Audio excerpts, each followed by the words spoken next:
तमाम सुनने और देखने वालों को तकरीम हयात का सलाम। नाज़रीन इकराम, आज की इस व्लॉग में कुछ अहम चीज़ें हैं, वीडियो को एंड तक ज़रूर देखिएगा। सबसे पहले बात करेंगे हुकूमत वक्त की उस बेवकूफ़ी की जो उन्होंने करके अपने सियासी डेथ वारंट के ऊपर साइन कर लिए हैं, दस्तखत कर ली। एक इकॉनमिक सर्वे हुआ है 2025 का, वो आपके सामने रखूँगा और साथ में जो किसानों के साथ सलूक किया जा रहा है या जो कुछ हुआ है वो आपके सामने लाऊँगा। जो इकनॉमिक सर्वे हुआ है उसमें है जनाब 2022 और 2025 के दरमियान में कंपैरिजन। जब हुकूमत वक्त 2022 में रिजीम ऑपरेट करके अपने मर्ज़ वजूद में आई और इमरान खान की हुकूमत को 2022 में गिरा दिया गया, तो उस वक्त क्या नताइज थे और अभी के क्या नताइज हैं वो आपके सामने रखता हूँ। 2022 में जो है वो जीडीपी ग्रोथ जो थी वो 6.12% थी। अभी जो 2025 में है वो 2.68% है। इंडस्ट्रियल ग्रोथ उस वक्त 7.20 थी, अभी 4.77 है। इसके अलावा सर्विस सेक्टर में जो तब्दीली आई है वो उस वक्त 2022 में 6.20% थी, अभी 2.91% है। पर कैपिटा इनकम में थोड़ा सा इजाफा हुआ है। उस वक्त पर कैपिटा इनकम जो थी वो 1.798 थी और अभी जो है वो 1.824 है। इसके अलावा जो है हमारा जीडीपी वो 1.30 है, 1.41 है। जो 2022 में था वो 1.30 था। जनाब, ये है हकाइक जो इकॉनमिक सर्वे में सामने आए। हुकूमत वक्त में बैठे ओहदेदारान ने इस चीज़ का दावा किया कि मईशत बेहतर हो रही, और बिलाखिर जब एक सर्वे लिया गया तो उसमें सारी चीज़ें सब सामने आई। तो सिवाय एक दो चीज़ों के अभी तक पाकिस्तान की इकॉनमी 2022 के कंपैरिजन में बहुत नीचे चली गई है। ये तकरीबन 44.7% जो है वो पाकिस्तान की अवाम में गुर्बत की तनासुब में इजाफा हुआ है, गुर्बत की रेशो में इजाफा हुआ है। पाकिस्तान जो 2022 में कुछ बेहतर सूरत हाल में था और गुर्बत का एक लेवल था, उस लेवल से 44.7% 2025 में इजाफा हो चुका है। मतलब अगर 25 करोड़ अवाम है, तकरीबन 12 करोड़ अवाम जो है वो गुर्बत की लकीर से नीचे जा चुकी है इस 2025 की हुकूमत के अंदर। खैर, अब साथ में आगे दूसरी चीज़ है कि किसानों को किसान माफिया कहा गया और पता नहीं कौन कौन से जो है वो नाम दिए गए। एक सलमा भट्ट साहब आए, वो एक दिन अज़मा बुखारी साहिबा के साथ प्रेस कॉन्फ्रेंस करके चावल की किस्में गिनवा रही थी कि चावल की 12 किस्में होती हैं। उन्होंने वो गिनवाई। खैर, उनका कोई इंटरेक्शन होगा, उनकी कोई रिसर्च होगी, उनका कोई लेना देना होगा ज़राअत के साथ, तो उस बुनियाद पे वो चावल की किस्में गिनवा रही थी। लेकिन ये चीज़ आप याद रखें कि तकरीबन एक साल में जो है वो सिर्फ गंदम की फसल पर किसान को 2000 अरब का नुकसान हुआ है। इससे ज़्यादा है, 2000 अरब से ज़्यादा है। जो इस वक्त कपास काश्त की गई है वो तनासब के हिसाब से 50% कम काश्त की गई है। मतलब अगर पिछले टेन्योर में 100% थी तो अभी वो 50% पे आ चुकी है। तो ये इसमें बहुत बड़ी तब्दीली आई है। और इसके अलावा जो पिछले साल कपास की बरामद का बिल था वो 448 मिलियन डॉलर था, और इस साल जो कपास की बरामदात की जाएंगी और उसका जो बिल होगा वो तकरीबन जो है वो 2 अरब डॉलर होगा। ये है जनाब अवाम दोस्त, किसान दोस्त, हुकूमत वक्त, हुकूमत के लोग, वो जो किसानों को कभी माफिया कहते हैं, कभी किसान के ट्रैक्टर पे चढ़ जाते हैं। तो ये है वो हालात व वाक़यात जो आपके सामने मैंने रखे हैं, जो ग्राउंड रियलिटी है। अच्छा, ये नताइज अवाम के सामने क्यों आए? ये इकोनॉमिक सर्वे या फिर ये चीज़ें अवाम के सामने क्यों आती हैं? अभी भी मीडिया के अंदर ऐसे कुछ लोग मौजूद हैं जो हक़ाइक़ को खुरेज के, हक़ाइक़ को तलाश करके अवाम के सामने लाते हैं। और कल पाकिस्तान तहरीक इंसाफ ने एक मेगा कॉन्फ्रेंस की है, प्रेस कॉन्फ्रेंस हुई। उसमें उमर अयूब साहब, शेख वकास साहब और आर मुबीन जट साहब मौजूद थे। तो उसमें ये सारी चीज़ें डिस्कस की गई कि जो ये बजट तैयार किया जा रहा है, जो अवाम दोस्त बजट बनाया जा रहा है या अवाम मुखालिफ बजट बनाया जा रहा है, इंडस्ट्रियल स्टेट इस वक्त कहाँ पे पहुँची हुई है, उसके अंदर किस किस्म के मसाइल हैं और हुकूमत वक्त कौन से नताइज बताने की कोशिश कर रही है। अगर पाकिस्तान तहरीक इंसाफ ये प्रेस कॉन्फ्रेंस ना करती तो एक रोग अलापा जाता, एक हाइप क्रिएट की जाती कि पाकिस्तान में इस वक्त सब कुछ बेहतर है। और वैसे 44.7% गुर्बत की तनासुब में इजाफा हुआ है और हमारे जो हैं इसके वज़ीर ख़ज़ाना हैं, वो जनाब कहते हैं कि पाकिस्तान की मईशत में बहुत बेहतरी आई है। तो मुझे नहीं समझ आता कि औरंगज़ेब साहब को कौन सी बेहतरी नज़र आ रही है और वो मईशत में बेहतरी किस चीज़ को समझते हैं, तंज़ली को या बढ़ोतरी को। वैसे तो पाकिस्तान में अगर ग्राउंड रियलिटी पे जाके देखा जाए, सर्वेस लिए जाएँ, लोगों से बातचीत की जाए, तो इस वक्त गुर्बत की रेशो में बहुत ज़्यादा इजाफा हो चुका है, बहुत ज़्यादा इजाफा हो चुका है। खैर अब आगे चलें। उमर अयूब साहब और बाकी पाकिस्तान तहरीक इंसाफ की लीडरशिप ने असम्बली में एहतजाज किया ईद के बाद।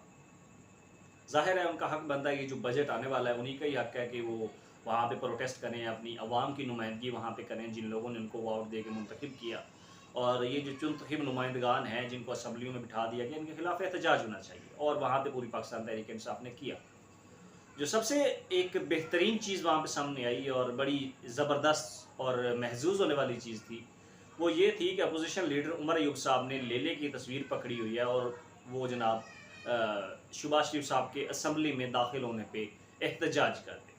बाकी भी लोग थे जिसमें ज़रदारी गुल साहिबा है, बाकी काफ़ी सारे लोग हैं, वो लेले की तस्वीर पकड़ के उसका वो जनाब एहतजाज रिकॉर्ड करवा रहे थे। लेकिन इसके साथ साथ पूरी असम्बली में पाकिस्तान तहरीक इंसाफ की तरफ से लेले के नारे भी लग रहे थे। एक वक्त था कि बूट पॉलिश, चेरी ब्लॉसम और अर्दली के नारे लगते थे, और अब फिर वो वक्त आया कि एक बेज़ुबान जानवर के भी नारे लगना शुरू हो गए, लेला।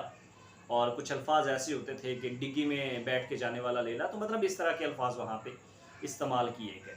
साथ में आपको चीज़ एक और बता दूं कि इस साल जो कुर्बानी के सीज़न में सबसे ज़्यादा फ़रोख्त हुई है वो लेला है। लेले का जानवर बहुत ज़्यादा फ़रोख्त हुआ है। पहले लोग बड़े जानवर ख़रीदते थे, अपनी मर्ज़ी से ख़रीदते थे, लेकिन इमरान खान साहब ने जो है वो ईद से चंद दिन पहले नाम दे दिया शहबाज शरीफ साहब को लेले का, तो अवाम ने फिर जो है वो मंडियों का रुख किया और एक लेला नहीं छोड़ा। बड़ी हाई जो है वो प्राइस पे लोगों ने ख़रीदा, महंगी कीमतों में लेले को ख़रीदा, क्योंकि खान ने नेम दे दिया था और लोगों ने जो है वो फिर लेलों की कीमतें बढ़ा दी। वैसे भी इनकी कीमतें इतनी ज़्यादा होती नहीं है, लेकिन जब इमरान खान किसी चीज़ का नेम ले देते हैं तो फिर उसकी कीमत बढ़ जाती है। अच्छा, एक चीज़ को पूरी दुनिया मानती है कि इमरान खान किसी ब्रांड का सूट पहन ले, कोई शर्ट पहन ले, कोई चप्पल पहन ले, तो उसकी कीमतें फिर आसमान को छूना शुरू हो जाती हैं। तो अब इमरान खान ने लेले का नाम ले लिया, तो फिर इस साल कुर्बानी के सीज़न में लेले की सबसे बड़ी कुर्बानी की गई और सबसे ज़्यादा फ़रोख्त जानवर लेला हुआ है। अब जनाब आगे चलें। मैंने एक स्टेटमेंट देखी, एक इंटरव्यू सुना, अफ़सोस हुआ मुझे। हमारे एक बुज़ुर्ग सहाफ़ी हैं, बहुत काबिल इज़्ज़त हैं, काबिल एहतराम हैं, औरिया मकबूल जान साहब।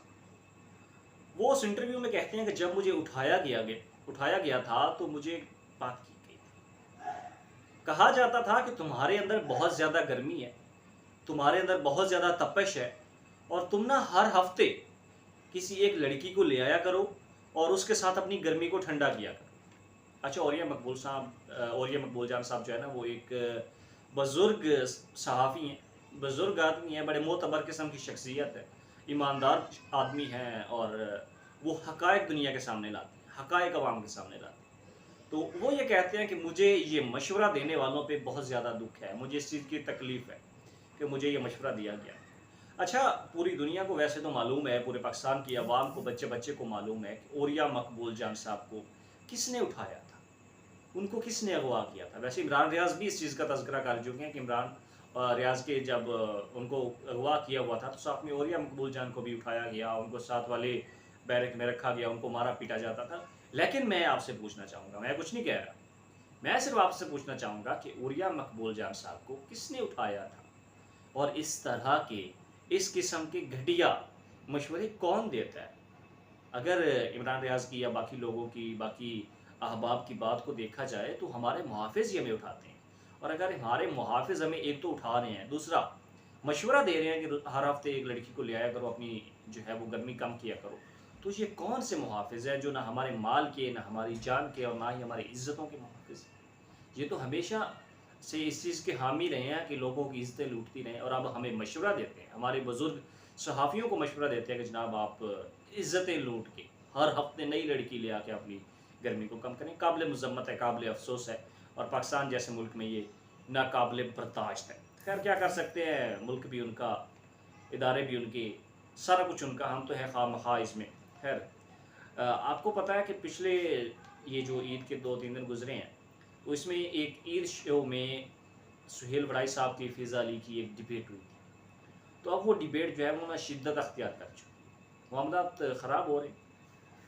तो अब उस क्लिप को जब सोशल मीडिया ने उछाला, सोशल मीडिया ने उसके ऊपर अपने मुख्तलिफ़ किस्म के तबसरे दिए, तो सुहेल वड़ाइच साहब ने मियाँ मोहम्मद बख्श साहब को लेके उनको बीच में ले गया और उनके कुछ शेर उसमें उन्होंने रखे कि रोड़ा कोड़ा और इस तरह के उन्होंने अल्फाज इस्तेमाल किए। लेकिन ये तो हकीकत है कि सुहेल वड़ाइच साहब, अगर उनके इस पहलू की बात की जाए ना कि ये जो उनका पर्सनल एक शो होता है, जो जिसमें वो एक्ट्रेस के और कभी किसी क्रिएटर के, कभी किसी के, तो वो तो आखिरी हद तक जाते हैं। वो सिर्फ ये नहीं दिखा सकते कैमरे के सामने कि उसने कपड़े कब तब्दील किए, कौन से रंग का क्या पहना हुआ था, ये वो नहीं दिखा सकते। वैसे वो आखिरी हद तक जाते हैं। फ़िज़ा ने भी कहा था कि आप अगर सहाफ़ी ना होते तो आप किसी वॉशरूम में स्वीपर होते। ठीक है, उनकी अपनी एक राय है। लेकिन अब मामला बढ़ चुका, सुहेल वड़ाई साहब ने उसके ऊपर एक अपना स्टेटमेंट दिया और फ़िज़ा अली ने भी एक स्टेटमेंट दिया है। अब उन्होंने स्टेटमेंट क्या दिया है, वो कहते हैं कि मुझे बहुत सीनियर कोलीग ने फ़ोन करके कहा है कि सुहेल वड़ाई साहब से माफ़ी मांगो, वरना तुम्हारी नौकरी जाती रहेगी। और पहली बात तो मेरी सुहेल साहब से कोई ज़ाती अदावत दुश्मनी नहीं है, मैंने कोई गुस्ताखी नहीं की, अपने दिल की बात की है। और बाकी रही रोज़ी रोटी की बात, नौकरी की बात, तो ये अल्लाह के हाथ में है, मेरा अल्लाह मालिक है। ये तो फ़िज़ा अली साहबा का नहीं है और सुहेल वड़ाई साहब ने भी अपना ट्वीट कर दिया। लेकिन सोशल मीडिया के नाज़रीन जो हैं वो इस चीज़ को एंजॉय कर रहे हैं कि किस तरह एक बेबाक किस्म की खातून ने एक बेबाक अंदाज में जो है वो मौके पे और लाइव प्रोग्राम में जो है वो सुहेल वड़ाई साहब को झाड़ दिलाई। सुहेल वड़ाई साहब आजकल मोहसिन नकवी साहब के साथ होते हैं, उनके साथ जहाज़ों में घूमते फिरते हैं, ज़ाहिर है उनके ताल्लुकात हैं, उन्हें जाना चाहिए, जाएँ। लेकिन हालात को भी मद्देनज़र रखें। अच्छा, ये बात कब हुई थी जब फ़िज़ा ने ये जवाब दिया? तो उससे पहले सुहेल वड़ाई साहब बुशरा बीबी खातून अव्वल जो थी साबका खातून अव्वल इमरान खान साहब की अहलिया, उनके पर्दे के ऊपर बार-बार तनकीद कर रहे थे। और एक चीज़ तो वाज़ेह है कि जब भी किसी खातून के सामने, किसी औरत के सामने, किसी औरत की जो है वो तंज़ली की बात की जाती है, उसके ऊपर जुमले कसे जाते हैं, तो खातून को बर्दाश्त नहीं होता। औरत ज़ात को बर्दाश्त नहीं होता, वो जवाब देती है। और उसी सिलसिले में फ़िज़ा ने जवाब दे दिया। फ़िज़ा एक एक्ट्रेस है, एक टीवी शो को होस्ट करती है मॉर्निंग शो में, तो उन्होंने अपना पॉइंट ऑफ व्यू रख दिया। अब इससे सोशल मीडिया जो है वो सार्फिन सोशल मीडिया की व्यूवरशिप जो है वो महसूस हो रही है और साथ में मामलात यहाँ पे कुछ मुख्तलिफ हो रहे हैं। आप इन सारी चीज़ों को लेके क्या राय रखते हैं? कमेंट सेक्शन में इज़हार ज़रूर किया करें। अपने इस चैनल का ख्याल करें। पाकिस्तान ज़िंदाबाद।